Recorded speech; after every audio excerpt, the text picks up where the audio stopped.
Hey everybody, today I'm going to tell you all of my favorite, most used baby items that I got from Amazon. Now, if you're anything like me, you probably purchase from Amazon so much. And as much as I said that I would never be a Prime member before I had my kid, now that he is here, oh my gosh, Amazon is like the place that I go for every little thing. And so I have completely eaten my words on that. I am a Prime member for sure.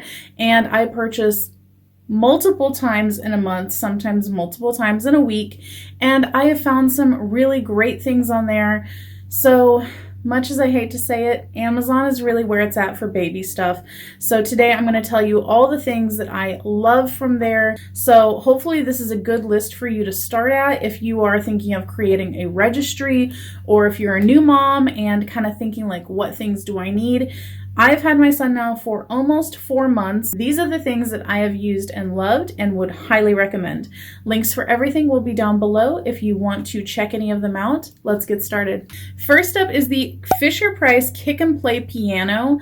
This is the one that has the piano and the play mat and a little activity arch over it. Here is what it looks like, and I'll also pop in some footage of my son actually using it. Between like the 1 month and 3 month, he didn't really use it a whole lot, but then a couple weeks ago, I plopped him down on it because I was just desperate to put him somewhere where he could get a little bit of activity and I could get some things done. And suddenly he was super interested in everything. He started kicking his little legs, playing the piano. He was so intrigued by all of the toys hanging from it. So it was just an instant hit after that. So I would say this is something that could be good, you know, to have right off the bat if you want to use it as a tummy time mat to start. But it's also something that you could get around month 3 to just kind of introduce them to a little bit of activity. And it's really nice to be able to sit them there and not really have to worry too much. You know, just glance over and make sure that they're okay. But he can sit on that thing for like a whole hour and be totally occupied. Next up, as a solution for him growing out of the kick and play mat for tummy time, we found this Went Home non-skid mat. Here's what it looks like, and here's him on it as well. It is this large, round, little bit padded. It's kind of like the thickness of like a quilt, and it has like quilted stitching, so it's pretty soft. It also has non-skid on the bottom, so if you do have like tile or wood, then it's not going to slide all over the place. It's got like the, you know, kind of like street neighborhood kind of print on it, so you could definitely use it as the baby gets older to kind of play with like toys or little cars on it or whatever. I feel like he has plenty of room. We can get down there with him on it as well. And it has a drawstring, so you can throw all the toys in the center and just string it up, and then everything is put away. Next up, I bought him this set of Playgrow brand balls, and it's just like a little football, soccer ball, basketball, and they have, you know, the little like link kind of hook thingy on them, so you can put it on the stroller, put it on an activity gym, or like an activity arch, you know, take it with you in the car, wherever you want to put it, it can kind of go with you. And like, for instance, the football, you can pull on it and it kind of goes like back up into itself. And then the soccer ball has like a little chime in it, and the basketball makes like a little rattling noise. He is obsessed with these. Out of all of the toys that we have, like little dangling toys, those are the ones that he gravitates to the most. Like, he could play with the little basketball on the activity gym arch thingy forever. That is the one thing that he just is batting at constantly.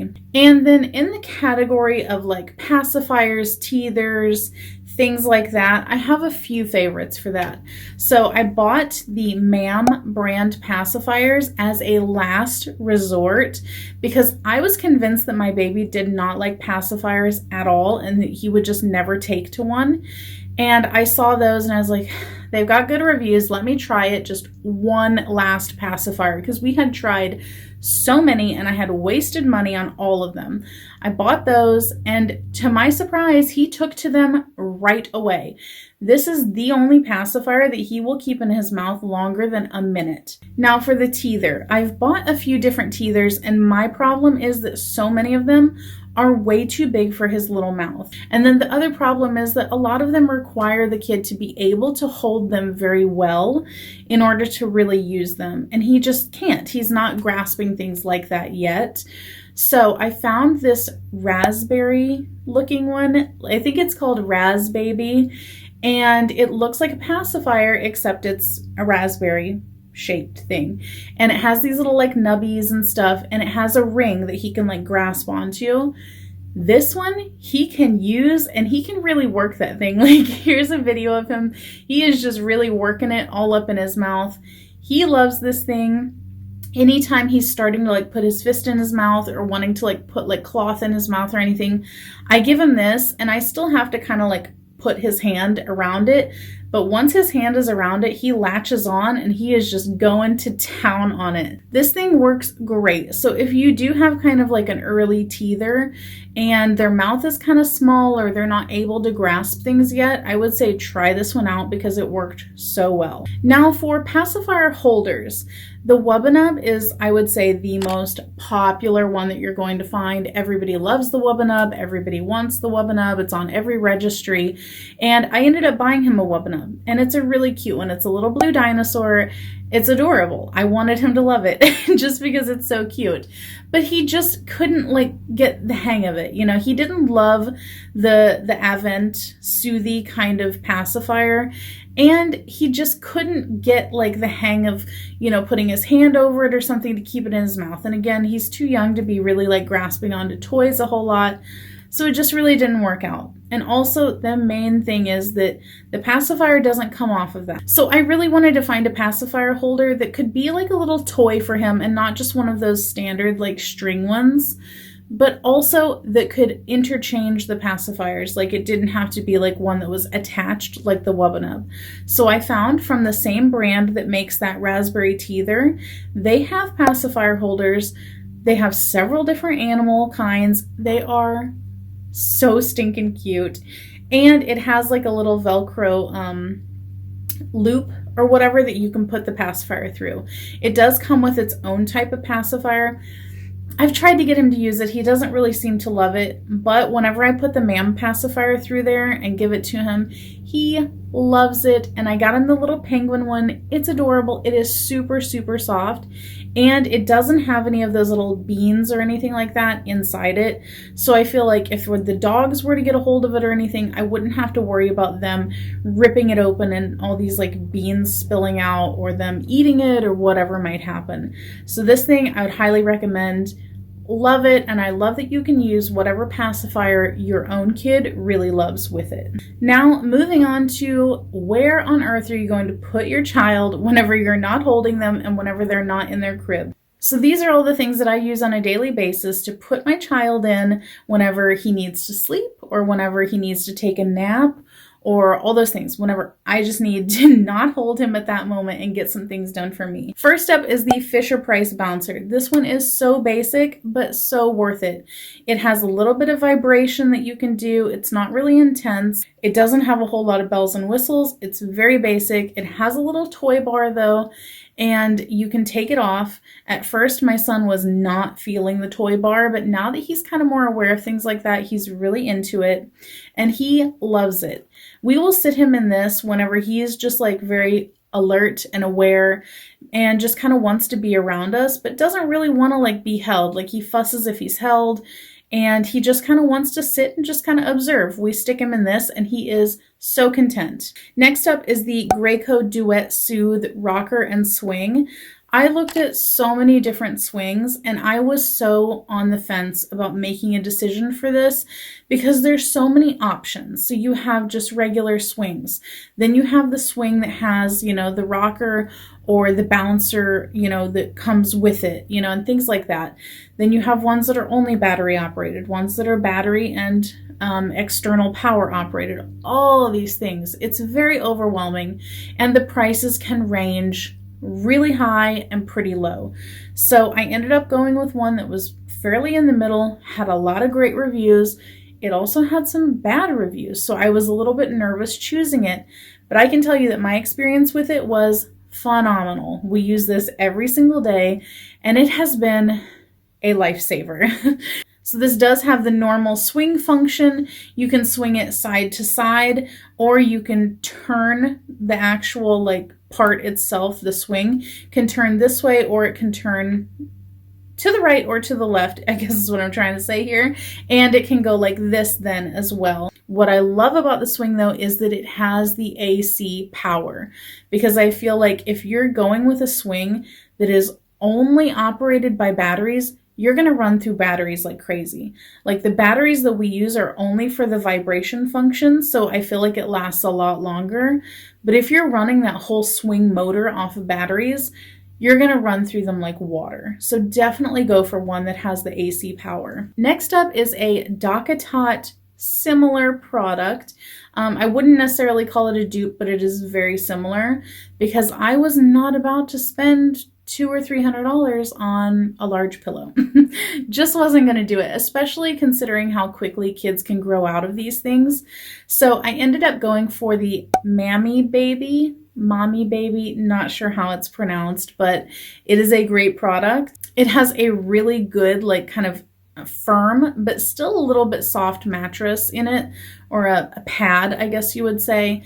The edging around it, the bumper kind of cushion, is very soft and plush, and it has the drawstring running all the way through it so that you can make it more snug or more open. So whenever we first got it, our son was still quite small, so I made it very snug and it was more like a little cocoon for him. And now as he's grown, I've released some of the, like string in there, and now it fits him even better. So I do love how it can grow with him, and then you can obviously open up the bottom of it so that, you get a little bit more use out of it as their legs get longer. I don't allow him to sleep in this. It is advertised a little bit as a co-sleeper. This is not the particular kind of co-sleeper that I personally would be comfortable with, but I do let him take naps in it or lounge in it as long as I'm watching him. So I do really love it for that. I think it was well worth the money. And I do like that it has the little carrying handle on it too. Plus the designs are really cute. Now, for what my son sleeps in at night, I resisted this for a long time because I did not necessarily want to do co-sleeping. My husband was all for it because he comes from a culture where they do that, but I was just very nervous about it. But we ended up stumbling across this product, and it is amazing, and it has totally changed my mind. It is the Baby Delight Snuggle Nest, and this one has a little nightlight, and it has like little music or heartbeat that you can play. Best thing for us, it folds up for travel, so whenever we take him over to our in-laws' house and they're watching him while we go to the store or whatever, he has a safe place to like lounge around or sleep while he's there. And I like that the sides are not too high, because other co-sleepers that we had looked at, the sides were very high. And when thinking about that, like it's good for safety and all, but if it's the middle of the night and you're wanting to just like reach over and check on him or whatever, with those you'd have to reach over and in, whereas this one I can just kind of go like this, feel him, and his head or like, face is pretty much at or above the top of the snuggle nest. So then I don't have to worry about his face like coming into contact really with the sides. But if it does, it is mesh all the way around the sides and breathable, which gives me a little bit of peace of mind. But even if you don't want to use this as a co-sleeper, I feel like it's just a really great product to have in your home, so that if you want to maybe have him take a nap, in the living room, and you don't want to have to put them in the crib, or if you want to go to a friend's house or your relative's house or whatever, you have somewhere for them to take a nap that's not in their car seat, which I've heard horror stories about them sleeping in the car seat. I really do not want to do that. So you have a safe place for them to at least be. Next up is another kind of unconventional thing that I use to put my child in, and this is our travel system. So here's the thing. I bought the Evenflo Pivot travel system, thinking that, we're going to use the stroller, and he's got the bassinet, and then it turns into a toddler seat, and it comes with a car seat. It's a really great value, but with everything going on, where we can't really go outside, we haven't been able to use the stroller at all. So whenever we did go outside before, whenever he was, like newborn and we had to go to doctor's appointments, We would just, carry him in the car seat to the car and then carry him inside. So we never really had need for the stroller. And then one day I was desperate to get him to go to sleep and just settle because he was having a very fussy period and he just did not want to sleep anywhere. I was desperate. I brought out the stroller with the bassinet attached to it. I put him in it, and I put like a blanket in the bottom as padding, not really as like to cover him in or anything. And he went to sleep immediately. I was shocked. So this thing is great because it's basically like having a bassinet, like your normal average bassinet, except you've already paid for it because you got your, like stroller system, which will work all the way up until they're like past toddler age. And I mean, really, how many times are you really going to use the bassinet section as like a baby bassinet for the stroller? Because it's very like large and unwieldy. I could see where you would use it for like an older kid if you're propping it up like the toddler seat, But as the bassinet part, I was thinking, wow, when am I ever going to use that? And then there it was. I used it for this. He takes naps in it every single day now because I pretty much don't put him in his crib to nap at all. He sleeps in the co-sleeper at night, and in the daytime, he naps in whatever we're using out in the living room or in the family room. So he'll either take a nap in the mommy baby nest, he'll take a nap in his swing, or he'll take a nap in this stroller bassinet thing. And it's great because it has wheels on it since it is a stroller, so you can move it around if you really need to rock them to sleep a little bit. I love that it has the little canopy, so we have all of his toys dangling down. And sometimes he'll just lay in there and just chill and look up at his toys and just, be totally cool. So I would highly recommend getting that kind of travel system if you're looking into getting a stroller. If you're someone that doesn't plan on having a stroller, then, probably not necessary. Just get a regular bassinet. But if you want to have like a stroller, I would say get that and don't even bother with getting a bassinet because they basically perform the same function and you don't need to buy two separate items for it. And then last up, I have my two favorite Swaddles. I use them both for different things. So the one that I use to put him in to sleep at night is the Love to Dream Swaddle Up. Now my baby loves to have his arms up. Even whenever he was in the womb, every time that we did a sonogram, his hands were always up here covering his face. So we knew that he would just be one of those kids. Like he just loves to have his hands up. If your baby is different, they may not like this. But for me, I feel like the arms up kind of thing really helps me have a little bit more peace of mind at night whenever he's sleeping, because it's harder for him to roll over if he were to ever happen to do that. He hasn't started to roll over yet, but I feel like if he were to happen to do that in the middle of the night while I'm sleeping, it would be a lot harder for him to do that with his arms kind of blocking the way. So for us, the Swaddle Up is the way for us to go until he does start rolling over, and then we'll transition to the Swaddle Up transition sack thingy where you can actually like just zip off the arms, and then it's more just like a sleep sack. But during the daytime, whenever I know for sure that I'm going to be watching him while he's sleeping, I love to put him in the Halo sleep sack. Now this, I feel like, also has very mixed reviews, and I went back and forth for a long time on getting this. A lot of hospitals say that they use this. A lot of people say that this is like the best swaddle ever. But a lot of other people, and I've seen pictures of it in the Amazon reviews, people show that the child is able to get the wings of it up over their face. And that really freaked me out because that's not something that I ever wanted to like have happen to us. So I went back and forth on it for a long time. And I figured out that I think that the big issue with that was that a lot of the ones that was happening with was the more stretchy material. So I decided to go with one that was not stretchy, and I haven't had that issue yet, and he's wore it several times, and he sleeps so good in it. And it is the Halo Velboa sleep sack swaddle. So this is the one that's kind of like a minky material with little like plush dots on it. And I got it in cream. He hasn't gotten it like crazy dirty yet or anything, so that's good. And it's not stretchy. So whenever I put it around him, even if he's like kind of wiggling his arms, he has never been able to even get his arms all the way up. He hasn't been able to move the wings of it, nothing. So I feel like if you're going to get one, definitely go for one that is not stretchy. And once he is no longer able to swaddle, I'm definitely going to get him just the regular Velboa sleep sack that doesn't have the swaddle attached to it. So there you go, guys. That is all of my Amazon baby favorites for my most used, best products for their value type of thing. I hope that you guys enjoyed this video, and I hope that it gave you some good ideas if you are looking to start your registry, or if you just need to pick up some more baby stuff because you weren't prepared just like I was. So check the links down below in the description box. I'll have everything down there linked, and I will catch you guys next time. Make sure to subscribe before you go. Bye!